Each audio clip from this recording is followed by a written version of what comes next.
Halo, perkenalkan, nama saya Ayu Asgar Panaogi. Saya adalah perawat di ruang isolasi RSU de la Galigo. Pada kesempatan kali ini, saya akan menjelaskan tentang apa itu etika batuk dan mengapa hal ini sangat penting untuk kita patuhi bersama.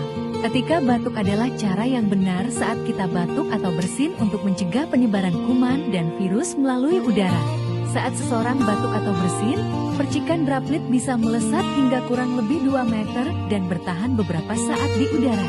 Jika tidak dilakukan dengan benar, hal ini dapat menularkan penyakit kepada orang lain, terutama mereka yang daya tahan tubuhnya lemah.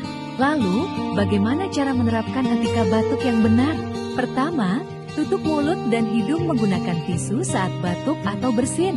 Jika tidak ada tisu, gunakan lengan bagian dalam, bukan telapak tangan. Kedua, gunakan masker dengan benar. Pastikan menutup hidung hingga dagu.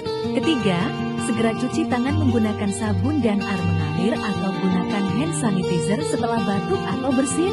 Dan yang tidak kalah penting, buang tisu atau masker bekas ke tempat sampah kuning karena termasuk limbah infeksius.